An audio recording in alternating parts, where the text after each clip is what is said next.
Hello everyone, my channel शिक्षा competition UGC net Hindi कहानी है आज हमारी राजा निर्बंसिया कहानी को हम यहाँ पर पढ़ने वाले हैं। और इसके बाद हमारी जो भी यूजीसी नेट के सिलेबस में कहानियाँ दे रखी हैं उनमें केवल एक कहानी और रह जाएगी, परिंदे। मैं कोशिश करूँगी आज ही उसकी भी जो क्लास है वो आप तक पहुँच जाए।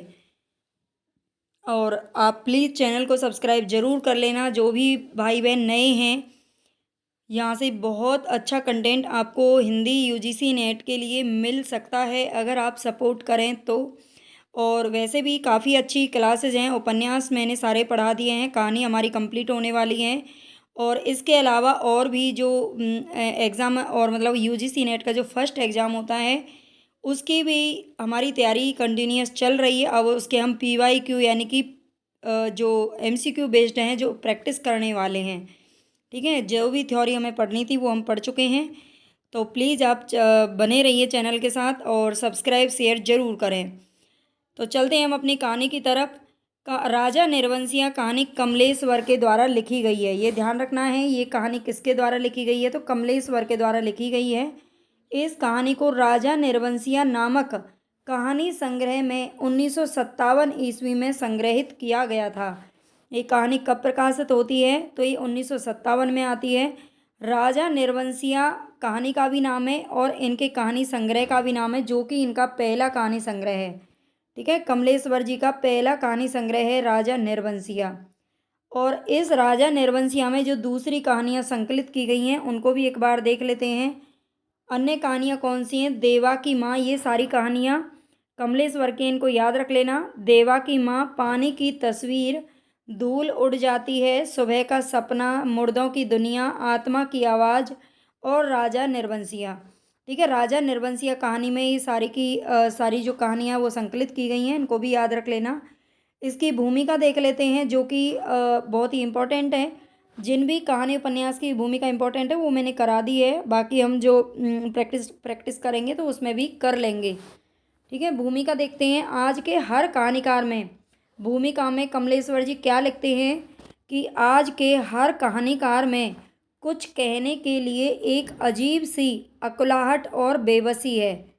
आज के हर कहानीकार में कुछ कहने के लिए एक अजीब सी अकुलाहट और बेबसी है, जो निश्चय ही इस संक्रांति काल की देन है, जिसे एक और यदि हमारी संवेद शक्तियों पर दबाव डाला है जिसने एक ओर हमारी संवेद शक्तियों पर दबाव डाला है तो दूसरी ओर हमारी चेतना को भी जागृत किया है। ठीक है, आज का यानी कि नई कहानी की बात हो रही है। नई कहानी के जो भी कहानीकार हैं उसमें उनमें कुछ ना कुछ कहने के लिए एक अजीब सी अकलाहट और बेबसी है। ये कमलेश्वर जी ने ही लिखा है। और जो निश्चय ही इस संक्रांति काल की देन है, जिसे एक ओर यदि हमारी संवेद शक्तियों पर दबाव डाला है तो दूसरी ओर उसने हमारी चेतना को भी जागृत किया है। नई कहानी की एक और उपलब्धि ये भी है, नई भाव भूमियों का सृजन करना। नई कहानी की एक और उपलब्धि किसने बताई है, तो कमलेश्वर ने ही बताई है, नई भाव भूमियों का सृजन करना। तो ये इसकी भूमिका है, याद रख लेना। अब इसका थोड़ा सा हम कथा सार देख लेते हैं। यहीं से ही आपको पूरी कहानी समझ में आ जाएगी, बस ध्यान से आपको सुन लेना है। राजा निर्वंशिया कहानी में निर्वंशिया, सबसे पहले तो इस शब्द का आप अर्थ समझ लें। निर्वंशिया का मतलब क्या होता है? देखो, वंश यानी कि वंश, वंश जिसे बोलते हैं, वंश आपने बहुत बार सुना होगा, वंश। ठीक है, वंश उसको बोलते हैं, वंश बढ़ता चला जाता है। जैसे हमारी जो इंसान, किसी की भी जो औलाद होती है और औलाद से ही वंश बढ़ता है, ठीक है, उसको बोलते हैं वंश। और राजा निर्वंशिया की एक कहानी है। निर्वंशिया का निर का मतलब होता है नहीं या बिना, बिना वंश के या नहीं, जिसका कोई वंश ना हो उसको बोलते हैं निर्वंशिया, जिसकी कोई औलाद ना हो। ठीक है, ये ध्यान रख लेना। राजा निर्वंशिया कहानी में दाम्पत्य जीवन के बिखराव के अलावा आर्थिक स्तर पर मध्यवर्गीय परिवार की लाचारगी भी दिखती है। इस कहानी में केवल राजा निर्वंशिया की ही कहानी नहीं है, बल्कि इसमें एक तो दो कथाएं हैं, दोनों एक साथ साथ चलती हैं। एक राजा थे जिनकी कोई औलाद नहीं थी, और इसमें एक दूसरा जो पात्र है वो मध्यवर्गीय पात्र है, जिसका नाम है जगपति, है ना, मध्यवर्गीय इंसान है, और उसके घर की भी कहानी दिखाई गई है। दोनों ही कोरिलेट करती हैं आपस में, बिल्कुल मतलब दोनों ही कहानियाँ एक जैसी दिखती हैं। तो ये भी आप मतलब समझ लेना, ठीक है, दोनों को याद रख लेना। इसमें मध्यवर्गीय परिवार की लाचारगी भी दिखती है, जिससे तंग आकर जगपति आत्महत्या कर लेता है। लास्ट में जो जगपति है वो इतना परेशान हो जाता है आर्थिक तंगी से भी, और कुछ और भी परेशानियां होती हैं उसको, जो कि ये समझ लीजिए जिसका जो मूल कारण है वो कहीं ना कहीं धन संपत्ति ही है। तो इसलिए लास्ट में उसे आत्महत्या करनी पड़ती है। धन मानव के रिश्तों को जोड़ता भी है और तोड़ता भी है। इस धन की जगह पर अर्थ भी आप समझ सकते हैं। अर्थ का मतलब भी आपको पता होगा। अर्थ का मीन्स भी धन ही होता है, धन संपत्ति, ठीक है। तो धन मानव के रिश्तों को जोड़ता भी है और तोड़ता भी है, ये बात बिल्कुल करेक्ट है। अगर अर्थ होता तो ना बच्चन सिंह का अवरोध आता। बच्चन सिंह यानी कि इसमें एक पात्र है जिसका नाम है बच्चन सिंह। यहाँ लिख देती हूँ, बच्चन सिंह लिखा हुआ है, वैसे इसमें कहीं कहीं बच्चन सिंह भी लिखा हुआ है, तो इसको आप समझ लें बच्चन सिंह सही है। अगर अर्थ होता तो ना बच्चन सिंह का अवरोध आता, न समाज चंदा पर उंगली उठाने की हिम्मत करता। अगर सुख समृद्धि वाला परिवार होता, सबके उनके पास धन होता, तो ना ही जो चंदा एक अच्छी लेडी थी, अपने पति के लिए सब कुछ करती है, लेकिन फिर भी उस पर उंगली उठाई जाती है। कमलेश्वर उस पुराण कथा के द्वारा यह बताने की कोशिश करते हैं कि जिसके पास पैसा है, समाज में मान सम्मान इज्जत आबरू उसी के पास होती है। बिल्कुल आजकल हमारे समाज का यही एक कड़वा सत्य है कि देखो किसके पास कितनी समझदारी, ईमानदारी या इन गुणों को अब कोई नहीं पूछता। मेन बात है कि उसके पास पैसा कितना है। जिसके पास जितना धन है उसी उसकी समाज में उतनी ही इज्जत है। तो पैसे के पीछे बहुत बड़ी चीज़ें होती हैं। ये लक्ष्मी का होना बहुत ही ज़रूरी है, आज के टाइम में तो बहुत ही ज़्यादा ज़रूरी है, पहले का तो पता नहीं। तो राजा निर्वंशिया कहानी दो व्यक्तियों की कहानी से प्रतीत होती है। क्या वह दो व्यक्तियों की कहानी है? उन्होंने लिखा भी है कि यदि मेरी कहानी पात्रों तक सीमित है, यानी कि कमलेश्वर जी लिखते भी हैं कि यदि मेरी कहानी पात्रों तक सीमित है तो वह उसकी कमजोरी ही समझी जाएगी। यह कहानी दो पात्रों तक ना सिमटकर गतिशील, ये तक है तक ना सिमटकर गतिशील जीवन के कई उतार चढ़ावों को एक साथ व्यंजित करता है। ये जो कहानी है वो केवल दो पात्रों तक सिमटकर नहीं रह जानी चाहिए, नहीं तो ये कमज़ोर हो जाएगी, बल्कि गतिशील यानी कि जो जीवन है, जीवन के कई उतार चढ़ावों को एक साथ व्यंजित भी करती है ये कहानी। इसमें जगपति और चंदा दोनों पति पत्नी हैं का अपना अपना संघर्ष है।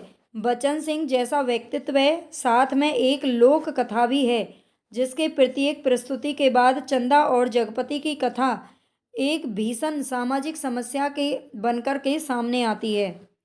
जगपति और चंदा की कथा तो है ही है, साथ में एक लोक कथा है राजा की कथा, जो कि राजा की कथा बिल्कुल जो जगपति की कहानी है उससे जुड़ी हुई है, उसी के जैसी है।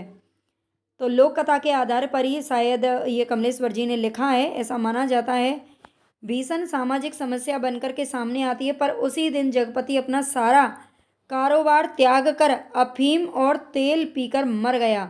ये क्वेश्चन पूछा जा चुका है पहले भी कि जो जगपति था उसने आत्महत्या कैसे की थी।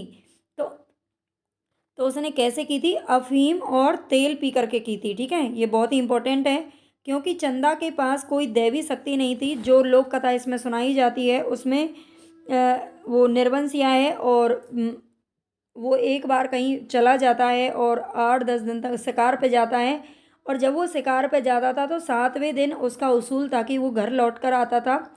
बहुत खुश था अपनी रानी के साथ में, लेकिन वो एक बार शिकार पे गया और 7वें दिन भी वापस नहीं आया, बल्कि उसको उस दिन पूरी रात निकल गई, वो वापस नहीं आया। रानी बहुत बेचैन हो गई और वो राजा को ढूंढने के लिए, वो राजा से बहुत प्रेम करती थी और उसे ढूंढने के लिए मंत्री के साथ जाती है और मंत्री के साथ रात भर जंगलों में उसे राजा को खोजती रहती। लेकिन जब वो वापस आती है तो राजा उसे अपने महल में ही मिलते हैं।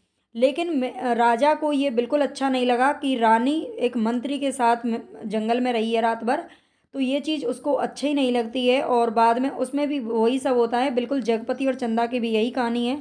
तो इसको मैं थोड़ा सा आपको बता दूंगी अभी। क्योंकि चंदा के पास कोई दैवी शक्ति नहीं थी और जगपति राजा नहीं था, वह बचन सिंह कंपाउंडर का कर्जदार था। बचन सिंह एक कंपाउंडर है, कंपाउंड यानी कि हॉस्पिटल में भर्ती होता है जगपति। होता क्या है कि जगपति और चंदा, जगपति एक मिडिल क्लास फैमिली का इंसान है और वो एक वकील के यहाँ पर मुहर्रिर का काम करता है। ठीक है, तो उसमें उसके बाद में चंदा से उसका विवाह हो जाता है, दोनों साथ में खुश रहते हैं और उनकी एक माँ होती है, जगपति की माँ होती है, उसकी मृत्यु हो जाती है। लेकिन वो अपने घर का सारी जिम्मेदारी, अपने बेटे की जिम्मेदारी वो अपनी बहू को सौंप देती है और चल बसती है। चंदा भी अपने पति का और अपना बहुत ध्यान रखती है, लेकिन दोनों की कोई औलाद नहीं है, कई साल गुजर चुके हैं। तो एक बार जो जगपति है वो अ, अपने किसी दोस्त की शादी में जाता है और दोस्त की शादी में जब वहाँ पर जाता है तो वो 10वें दिन वापस आ जाता है, अगर कहीं भी जाता है, लेकिन इस बार वो भी वापस नहीं आया है, बहुत परेशान है। लेकिन बाद में चंदा को पता चलता है कि वो घायल हो गया है और हॉस्पिटल में है। तो ये घायल कैसे होता है, जिस दोस्त की शादी में वो गया होता उस दोस्त के घर पर डाकू हमला कर देते हैं। ठीक है, उस दोस्त के घर पर डाकू हमला कर देते हैं और डाकू हमला करते हैं तो जो उसका दोस्त है और जो जगपति है वो दोनों उन डाकुओं का सामना करते हैं। और उनका सामना करते हुए ही जो जगपति है उसके 2 गोलियों का वो शिकार हो जाता है। 2 गोली उसके, एक गोली इसके पैर में लगती है और एक गोली उसके कूल्हे में लगती है।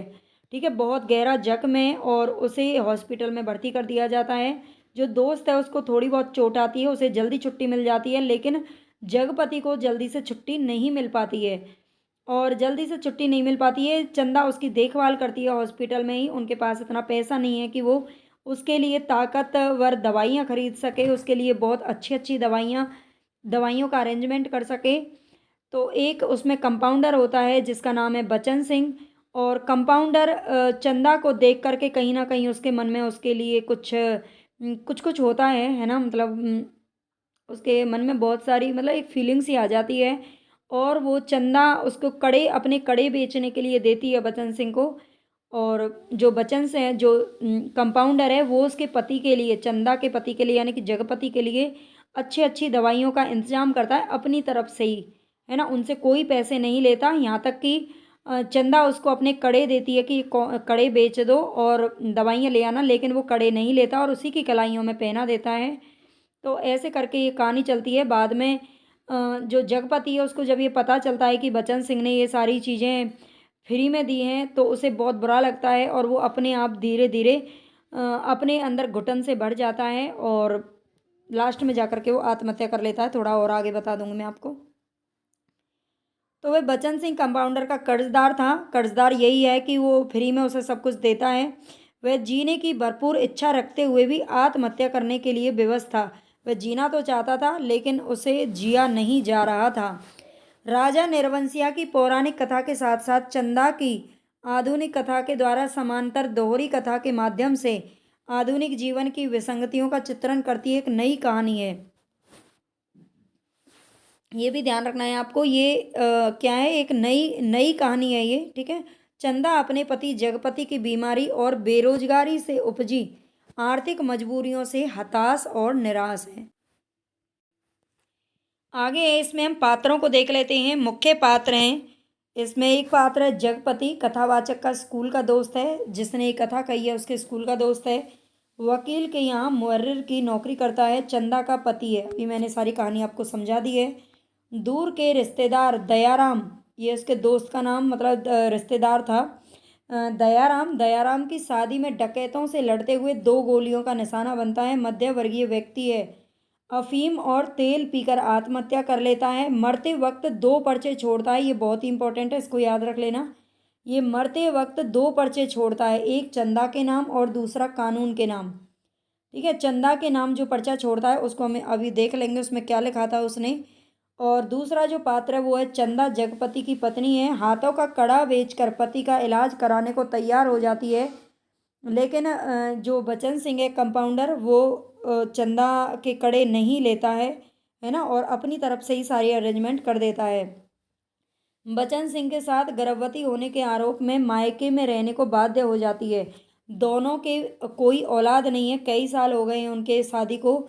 लेकिन बाद में जब वो गर्भवती हो जाती है तो लोग और जो उसका पति है जगपति, उसको ये लगता है कि चंदा मेरे से नहीं बल्कि जो बचन सिंह है उसके साथ गर्भवती हुई है, उससे गर्भवती है, उसी का बच्चा है। तो ऐसा करके वो उसको मतलब मायके में वो बेचारी चली जाती है। फिर बचन सिंह अस्पताल अस्पताल में कंपाउंडर है, मैनपुरी के सदर अस्पताल में इसका तबादला होता है।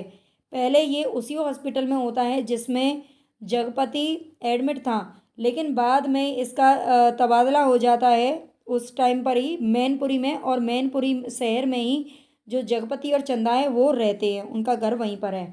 लकड़ी के धंधे में जगपति का साझीदार हो जाता है। लकड़ी का धंधा इसलिए करता है जगपति क्योंकि पहले वो वकील के यहाँ पर नौकरी करता है मुहर्रिर की, लेकिन जब वो घायल हो जाता है और उसे काफ़ी समय तक अस्पताल में रहना पड़ता है तो इतनी लंबी अम, अगर एब्सेंट कोई भी रहेगा नौकरी से तो उसे नौकरी से निकाल दिया जाता है और दूसरे मुहर्रिर को रख लिया जाता है।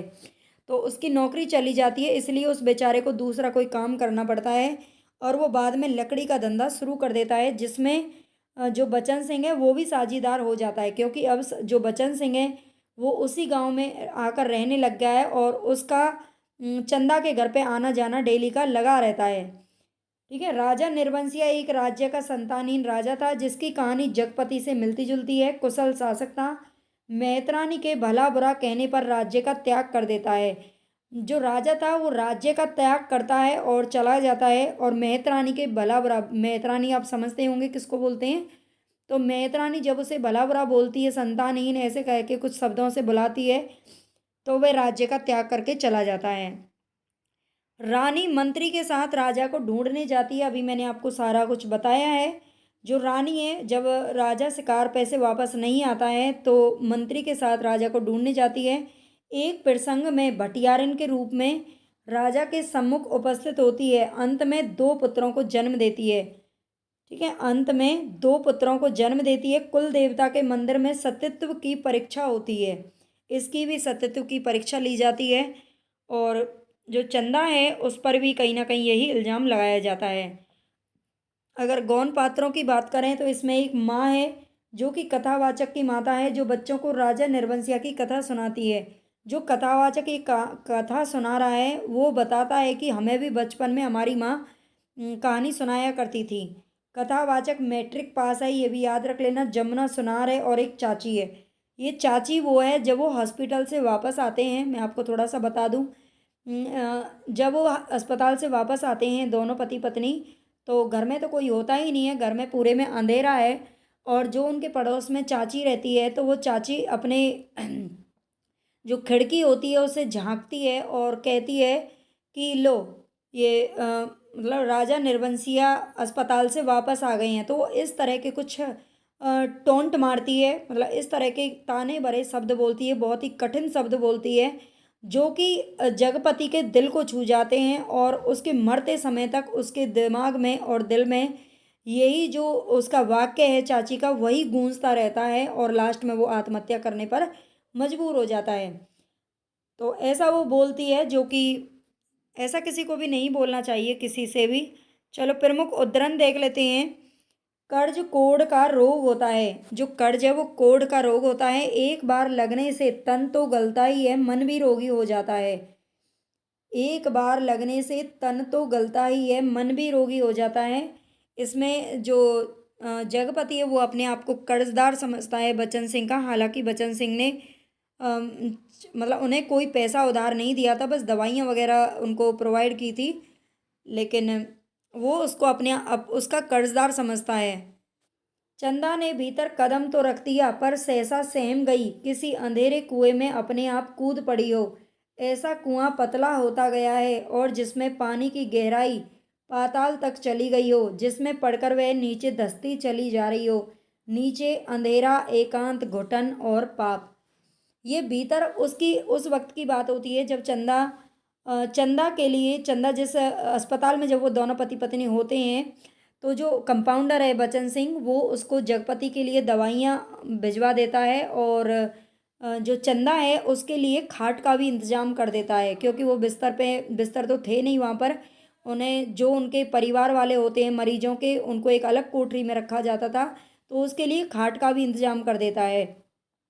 और जब जगपति कहता है कि किसी से ऐसे उधार लेना या किसी से कर्ज लेना अच्छी बात नहीं है, तो चंदा उससे झूठ बोल देती है कि नहीं, मैंने अपने कड़े बेच करके ये दवाइयाँ आपके लिए मंगाई हैं, तो आप इनको ले लेना। तो ऐसा कहती है। बाद में वो अपना कड़ा रात के समय में वो बचन सिंह के केबिन में जाती है, अपना कड़ा उतार करके उसको देने जाती है। तो वहीं का ये वाक्य है। चंदा भीतर उसके पहुंच तो जाती है। जो बचन सिंह है वो लैंप की रोशनी में, मतलब हल्का हल्की लैंप की रोशनी है, और वो लेटा हुआ है वहाँ पर, जो बेंच कुर्सी जो भी है उस पर लेटा हुआ है। वो अंदर कदम जैसे ही रखती है, लेकिन अचानक से सहम जाती है, और ऐसा लगता है उसे जैसे वो अपने आप अंधेरे कुएं में कूद पड़ी हो। और वहाँ से वो धीरे धीरे चुपचाप वापस भी चल देती है। लेकिन जो बचन सिंह है वो उसे रोक लेता है और पहचान लेता है, और वो कड़े उससे नहीं लेता बल्कि उसकी ही कलाइयों में पहना देता है ना। तो वहाँ पर इतनी ही बात इस उनमें होती हैं। दिन भर में वह 1 घंटे के लिए किसी का मित्र हो सकता है, कुछ देर के लिए वह पति हो सकता है, पर बाकी समय, दिन और रात के बाकी घंटे, उन घंटों के अभाव को सिर्फ उसका अपना काम ही भर सकता है। और अब वह कामदार था। यानी कि जो जगपति है वो अपने आप में ही सोचता रहता है कि किसी के मित्र के साथ बैठ जाओ, चाहे पत्नी के साथ बैठ जाओ या किसी के भी साथ, लेकिन पूरा दिन तो उसे अपने काम के साथ ही गुजारना होता है ना। तो औलाद ही इसमें ये इम्पोर्टेंट है, बहुत ही मोस्ट इम्पोर्टेंट, इसको लगा लेना। और वैसे भी जीवन की यही सच्चाई है, इसको भी ध्यान से एक बार देख लेना। औलाद ही तो वह स्नेह की धुरी है जो आदमी औरत के पहियों को साध कर तन के दलदल से पार ले जाती है। नहीं तो हर औरत वेश्या है और हर आदमी वासना का कीड़ा है। औलाद ही वह धुरी है, यानी कि उनकी तो कोई संतान थी नहीं, तो इसमें कहा जाता है कि औलाद ही वह स्नेह की धुरी होती है जो आदमी औरत के पहियों को साध करके तन के दलदल से, देखो जब तक औलाद नहीं होती है तब तक जो पति पत्नी हो उनका एक अलग ही रिलेशन होता है। लेकिन जो जब बच्चे पैदा हो जाते हैं, तो बच्चे पैदा होने के बाद और धीरे धीरे उनके बढ़ने के बाद जो उनका आपसी का जो रिलेशन है वो कहीं ना कहीं ख़त्म होता चला जाता है, या ये कहें कि वो वहाँ से हट करके वो दूसरी चीज़ों में लग जाता है। तो ये चीज़ें हैं, जो आकर्षण पहले होता है बच्चों से पहले, वो बाद में धीरे धीरे मतलब समाप्त क्या है कि मतलब बच्चों के आने के बाद बहुत सारी चीज़ें हैं जो बदल जाती हैं। तो ये इसमें लेखक का ही कथन है। ये औलाद ही वह स्नेह की धुरी है, ये बात बिल्कुल सत्य है।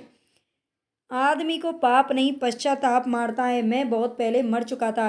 ये जो चंदा है वो अपने मायके चली जाती है, और बाद में जो जगपति है वो वहीं रहता है, अपना काम पे डेली चला जाता है, और वहीं पे ही दिन रात रहने लगता है। मतलब बेसुध सा, बेजान सा, बेपरवाह सा, उसको किसी की चिंता नहीं है। उसको अंदर ही अंदर कहीं ना कहीं वो खोखला हो चुका है।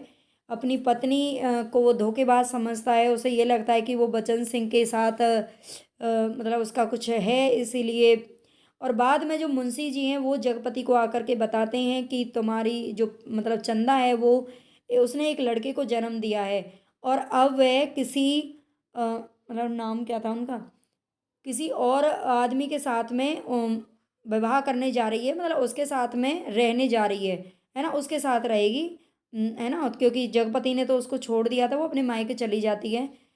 तो वहाँ पर जब उसे ये पता चलता है तो वो मर जाता है, आत्महत्या कर लेता है, लेकिन अपनी पत्नी के नाम ये पत्र लिखता है कि आदमी को पाप नहीं पश्चाताप मारता है, मैं बहुत पहले मर चुका था किसी ने। और ये कानून के नाम भी ये पत्र, और वो उससे ये भी कहता है, पत्र में ये पूछा जा सकता है कि मैं आत्महत्या मतलब मैं जा रहा हूँ इस दुनिया से, और मुझे अपने किए का बहुत ही मतलब शर्मिंदा हूँ, और तुम मेरे चाहे मुझे 1 दिन या 2 दिन हो जाएं, लेकिन मेरी लाश मेरे मरने के बाद तुम बच्चे को लेकर जरूर चली आना।